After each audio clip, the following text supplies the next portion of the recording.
Hamas Israel যুদ্ধবিরতি কার্যকরের পরও গাজায় একের পর এক হামলা চালিয়ে যাচ্ছে নেতানিয়াহু বাহিনী। স্থানীয় সময় রোববারও দখলদারদের হামলায় বহু মানুষ নিহত হন। গাজার গণমাধ্যম কার্যালয়ের তথ্য বলছে, 10 অক্টোবর যুদ্ধবিরতি কার্যকরের পর থেকে এ পর্যন্ত ইসরায়েলি বাহিনীর হামলায় প্রায় 100 মানুষ মারা গেছেন। আহত হয়েছেন 2 শতাধিক ফিলিস্তিনি। নিহতদের মধ্যে শিশুসহ আল কাশেম ব্রিগেডের বেশ কয়েকজন সদস্যও রয়েছেন। 10 দিন ধরে দফায় দফায় চুক্তি লঙ্ঘনের পর যুদ্ধবিরতি পুনঃকার্যকরের ঘোষণা দিয়েছে দখলদার ইসরায়েল।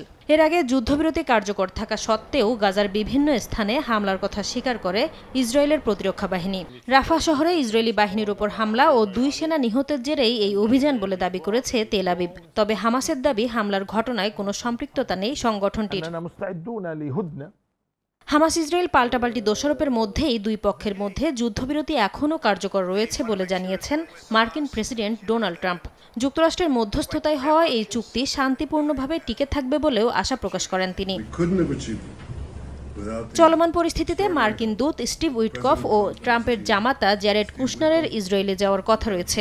বিশ্লেষকরা বলছেন, গাজায় ত্রাণ প্রবেশ সহ যুদ্ধবিরতির সব চুক্তি মেনে চলতে বাধ্য করতে উভয় পক্ষকে চাপে রাখার বিকল্প নেই। নাসরিন রুমি, সময় সংবাদ।